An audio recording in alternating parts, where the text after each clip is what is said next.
Thank you, Debbie. Well, awesome. Well, we'll get started because it's 2 after the hour. So, well, welcome to our Quality Cafe session number 4.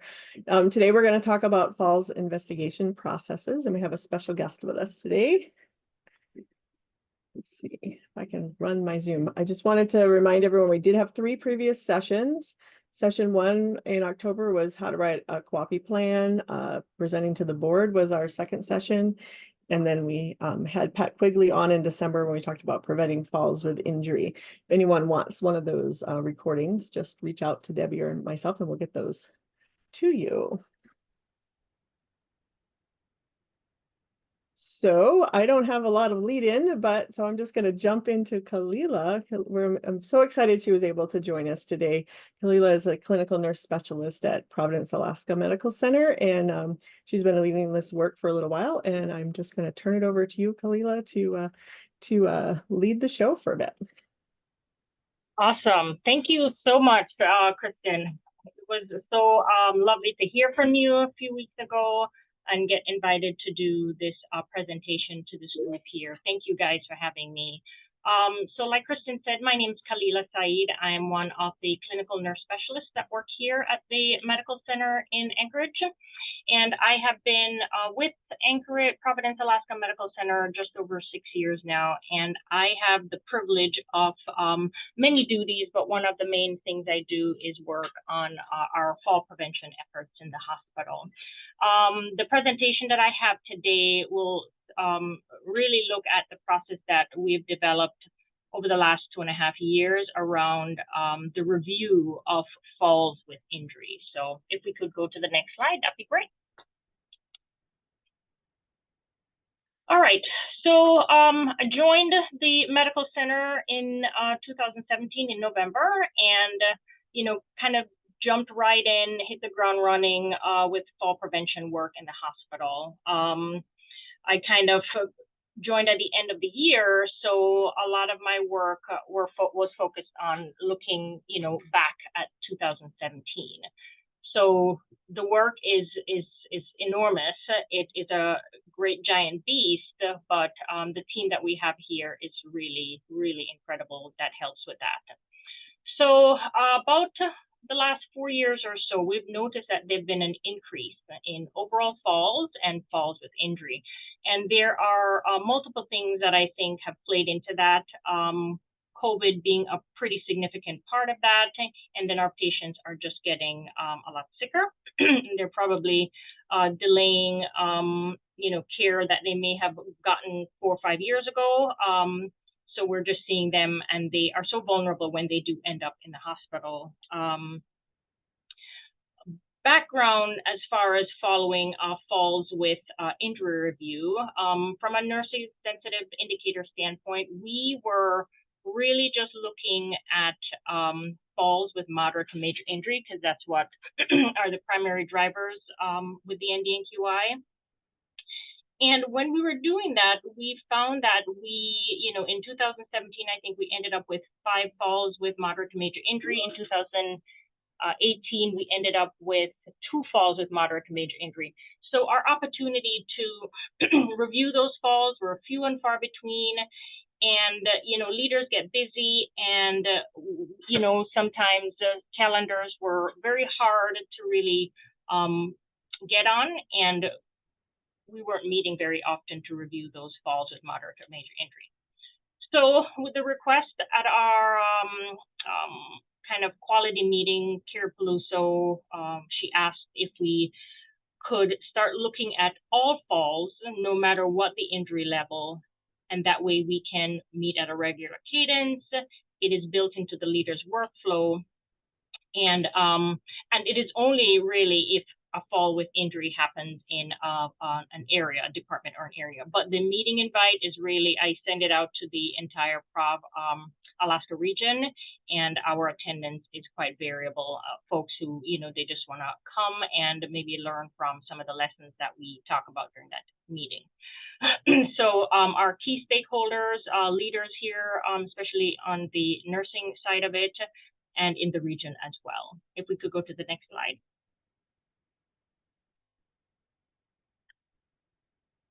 So just kind of looking back, I mentioned a little bit that when I joined here, we had a handful of falls with moderate to major injury, and we were really in the mindset of NDNQI, falls with moderate to major injury. In 2018, I think that was a unicorn year. We ended up with 2 falls with moderate to major injury. There was I can't really explain why we had such a low numbers. So we were, very grateful that we ended up with only 2 falls with moderate to major injury. But a lot of the interventions that we'd put in, we couldn't really tie it directly back to the work that we were doing.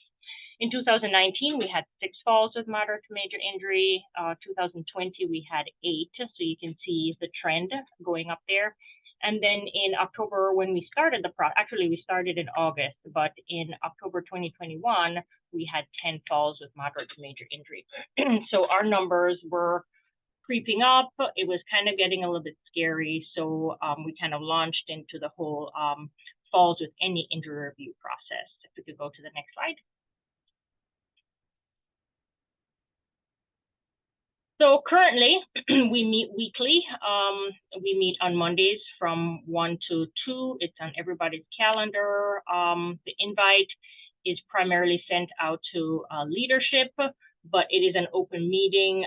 If, bedside end users want to come, they're welcome to. It's just, we understand some of the constraints that some of the bedside caregivers have, but it's an open meeting every week on Monday, same time, same place. We use a standardized review form that what happens is, I look at our event report system on a daily basis during the week. And as the reports come in and we recognize that there's an injury with a patient, I pre-fill the demographic information, what injury level and what details I know, and then we send it out immediately to the leaders so they can start their look into investigation of that fall with any injury. And over the last 2.5 years, the original form that we started with, it was based on a compilation of 3 forms that we found on some websites that deal with falls review and falls with injury review in particular. So we've modified the forms over the years to kind of take different things into account and different requests that have come from some leaders in our area. I've been fortunate to partner with the folks on our patient safety team. When we started, the first couple of months of the meeting, it was really well attended. Our review process went well, but what we found was a lot of the conversation was kind of superficial. We weren't really looking into, the deep dark places, so to speak. So at the time, there was a suggestion if we could trial the use of the fishbone diagram to really look just beyond the surface. So in 2022, we ended up with 12 falls with moderate to major injury, and we had a really heavy hitting year last year. We ended up with 20 falls with moderate to major injury. So what we do on those we review all falls, no matter the injury level, so minor, moderate, or major injury. And I think really our end goal is to reduce all falls, and then hopefully by just being on top of the whole process, we can review our falls with moderate to major injury. Next slide. So here is the current form that we are using. We've added several things to this form just to capture some additional data. We added on here if the patient had a stroke history or a new stroke, because we wanted to kind of capture how many of our patients that were in the hospital with stroke were falling. We've added information on whether or not the patient that fell and was injured is flagged for risk for violence, because we wanted to make sure that if there were any trends happening within the medical center. And, at the end there on page 1, we added in highlights, if it's an unwitnessed fall, if whoever does the investigation or finds the patient, if they could just try to find out the why behind the patient's activity or actions, because often, several days later, sometimes we can't go back and try to figure out what was the real reason the patient was moving out of bed or getting out of the chair, or whatever the activity was that they were doing. And then recently, one of the biggest changes we made on the second page, in the red font, we found that we were having some injuries, what we thought were minor injuries, 2-3 days, 5-7 days later. We would be doing chart review and stumble upon some information that the patient actually had a greater injury. So it wasn't minor, it was a moderate injury, or usually a major injury. So a couple of leaders suggested, we could modify the form so we could capture that information. So we added this section in the table 3 down, where we asked the leaders who are reviewing the fall with us to look at some of the imaging that may have happened post-fall and see if there were any new findings that may lead us to have to do different things, because we treat falls with moderate to major injury in a different way. There are certain time frames that we have to do things on so we can do the right thing for the patient. Next slide, please.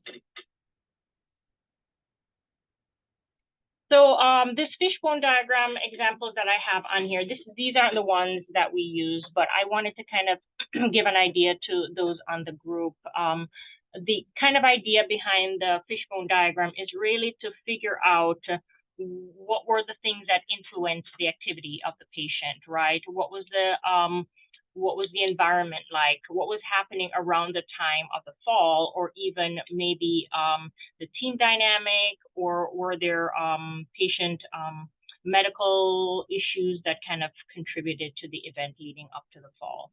So these are just some examples that I was able to capture online. And the fishbone diagram has really helped us. And I was so grateful that our quality team asked us to trial the use of the fishbone diagram, because it's really led to some really good dialogue around kind of the events leading up to the fall. So these are some examples. And I think the next slide, if we could go to the next slide, Christian, this is the actual diagram that we use. And you can see here, there are 6 categories that we try to kind of put things in. We don't always end up with something in each of these discrete 6 areas, and sometimes there are overlapping things that we might note on here. And what I like to tell the group that usually gathers with us is, we would love to find out the absolute root cause of these falls with any injury, but sometimes we don't, or we can't. But we try our best to see if we can put something in each of these categories. And there's a subsequent slide that will go over what these categories are. So we really want to drill down and see if there was something in the environment that may have contributed, or technologically wise, or the structure of our team. Did we miss something in our process or policies and procedures? And that way, hopefully, we can learn from those findings, and then we can share it with our caregivers so we can prevent a similar event from happening to either the same patient or another patient, and hopefully we can prevent the injury from happening. Next slide. So every week, I have a team member from our patient safety team usually joining us, and they help me with the fishbone diagram, because I'm kind of old school, one-finger typist. I can't kind of lead the meeting and make notes on the fishbone diagram in real time. So I've been very fortunate to have that collaboration with our patient safety team. And as long as I've been doing it, every single week, it is so ground setting for me to see these next 2 slides, because you can kind of get a little off on what the meanings of these things are, right? So they lead us with this slide, and it's about influencing behaviors at the sharp end. And there's a really cool quote on here from Edward Dennings, and it says, "A bad system will defeat a good person every single time." So you can see there at the blunt end of this diagram here, design of structure, design of policies and protocol, design of culture, design of work processes, technology and environment. And all of those things that kind of influence the behaviors, individual behaviors at, the patient side, the bedside, or groups in a larger manner. And that really is what drives the outcome. And in this case, we're talking about falls with injuries. If we could go to the next slide. So this kind of gives a little bit more detail about what each of these 6 things mean. And this is the most helpful slide for me. Every single meeting, I kind of have to remind myself what these 6 things are. So organizational factors that influence behavior. So there's the structure, which is really the architecture of the team or the department or service line, and it's not the physical building that we're in. So some of the things that we might discuss around this part of it is, was the caregiver new? Were they from our resource pool? Were they new to the unit? Are there traveling caregivers? Is it a new grad nurse? Like what was that kind of structure of the team caring for the patient or on the unit at that time or in the department? And then policies, the protocols and procedures, these are the guidance documents that we use. So we have a lot of policies and protocols, tons of standard works that we've developed over the years, to hopefully provide structure to our falls program here. And then culture is kind of like the people, that care for our patients here in the hospital. What are the knowledges that they bring to their role? What are their skill sets? What are the things that they are really strong at, likes and dislikes? Process is kind of what we do and the order in which we do it. What is the workflow? Technology, devices and equipment. We have many things in our toolbox around technology. We use bed alarms. We have our AHHA e-sitter camera technology. We have some folks who might monitor our patients with a second set of eyes. We have our OmniBelt system. If we think a patient is impulsive or they're not likely to call us and we want, maybe an extra 10 or 15 seconds to maybe get in the room and get to them if they need something and they didn't call. So we set up the patient on a bed alarm and on the OmniBelt. So as long as they can remove the OmniBelt and we give them instructions how to do it, it's not considered a restraint. And then the environment are just those human factors that, are in our workspaces every day. Next slide. So if you remember from several slides back, we've actually not seen any, really concrete, the numbers are improving over the last 2.5 years that we've been doing it. But I have to say, some of the biggest wins that I've noticed with the meetings that we've been having, it's just the engagement that we've had with our leaders. It was something that it was an occasional, fall with moderate to major injury. It may not be something that units or leaders or departments discuss frequently because, they happen, 4, 5, 6 times a year. So the engagement part of it is a huge, huge win in my view, because we can kind of, pass each other in the hallway and we recognize each other's from the meeting, or we can, teams and, talk about, coming up meetings or barriers or what have you. So that is by far the biggest win for me. The topic is on the forefront of everyone's mind. So, we know we have the meetings on Mondays, as the event reports come in. And, if there's a fall with injury that's identified, they know that there's an expectation that they're going to get this form emailed to them, pre-filled with this demographic information and then the particular, so they know which fall, which patient they're going to be presenting on when it comes to a fall event.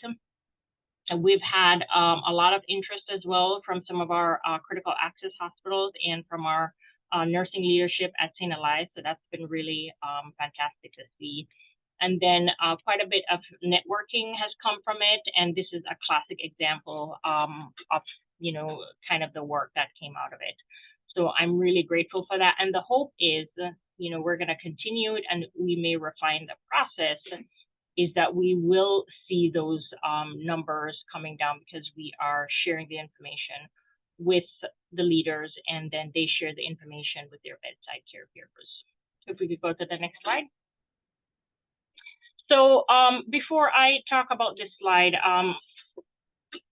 one of the things that we do after the meeting is I look at the notes that I make, and the patient safety team sends me the fishbone diagrams that they, pre-filled in those 6 categories. And, we have the meeting on Monday. So usually by Thursday or the latest Friday, I come up with a 1-pager slide that has the scenarios that we discussed, those patients falls with injury, and then some of the lessons learned and the takeaways that we can take from those scenarios. And I send it out, and I ask the leaders if they can share it, far and wide. We have one-to-ones with our caregivers, emails, many of us put out newsletters.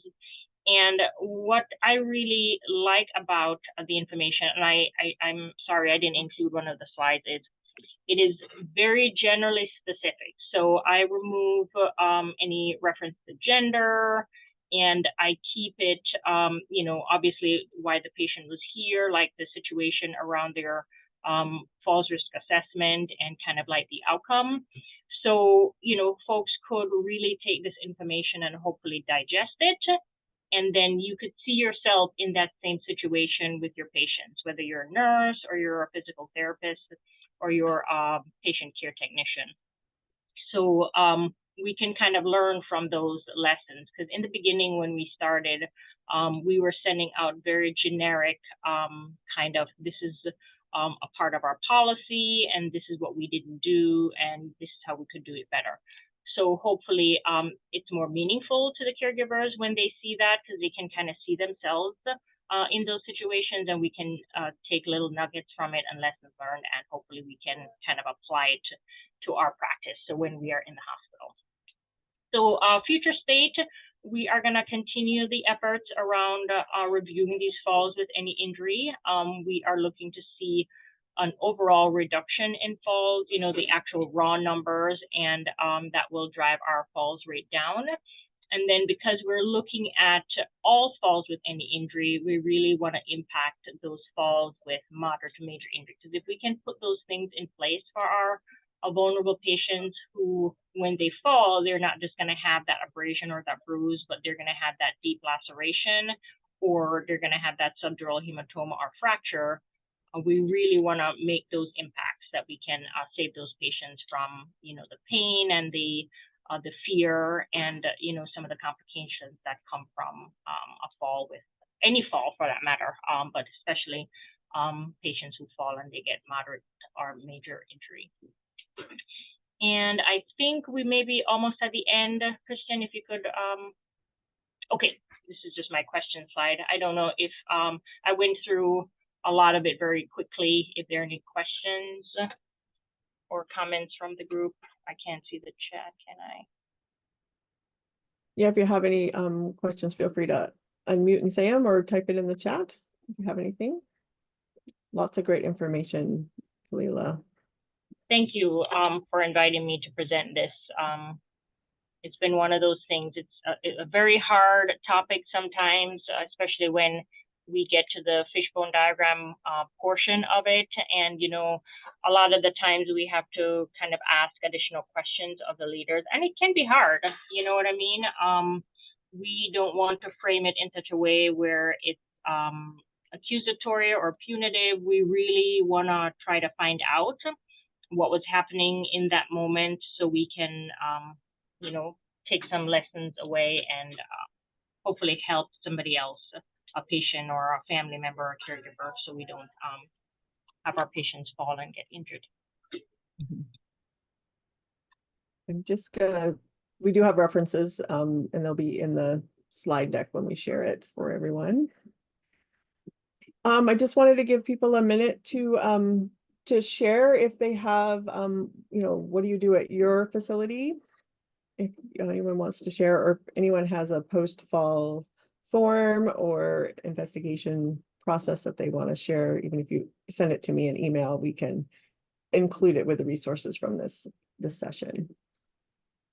I would be super interested in some of the forms that others may use for their review process. Always trying to, skinny the process up, make it better, make it more intuitive. We don't want to make it, just to, be sending out a form, but we want to make sure that the data and the information that we're capturing on it is useful. And Deanna, it's absolutely okay to share the information. That's what you were asking. Anyone have anything they want to share or any questions? Well, I appreciate Kalila coming on and speaking with us today. Thank you so much for sharing your expertise with us. I'm going to drop in the chat our evaluation form we have. Just I get too many screens going here. Here, copy, paste it. That's our evaluation form for the Quality Cafe to help us improve these offerings for everyone. We are planning another session probably early April. I'm just trying to nail down the date and time with our presenter. We have Rachel Kincaid going to come speak to us about their sepsis steering committee, their sepsis council. And so if anyone else has a sepsis council they'd like to, or steering committee success story that they want to share with the group, let me know too. We can add you to that presentation. And Kristen, Jennifer from Petersburg mentioned in the Q&A, which is great because not many people use that Q&A tab, but she said we have a post-fall huddle form that is supposed to be completed at the time of the fall, and then all falls are discussed, investigated monthly in their fall committee meeting. Sounds great. Yeah, and we do a post-fall huddle form as well, and we encourage our caregivers to do that, immediately after the fall, after they've rescued the patient. And there's a checklist part of that as well, to kind of make sure that they're doing all those things that they need to in order to safely care for the patient after the fall. And super interested in others' post-fall huddle form as well. What we found, or we considered in the beginning, using that form for our review, but we noticed that there were different pieces of information that we need, like immediately post-fall on the post-fall huddle form, and then different from what we capture on our falls with any review sheet. So I'd be curious to see what others use for their post-fall huddle form as well. Yeah, it looks like Rachel Verba sent us hers. I got that in my email, so thank you. We'll include those in the resources. So anyone else has a form they want to share, send them our way. We'll compile a group of them to share with everyone. Well, thank you everyone for joining us today. And I think we'll conclude our cafe. We're right at 12:30, so perfect timing. Thank you, guys. Thank you for presenting. Thank you very much. It was very informational. Glad to be here. Thank you. Thank you. Oh, do you mind putting up the fishbone slide just for the one more time? Sure, and we'll be sending the recording and the slides and everything out as well in the next couple days. Okay, great. We'll leave that up for a minute though. Okay, thank you.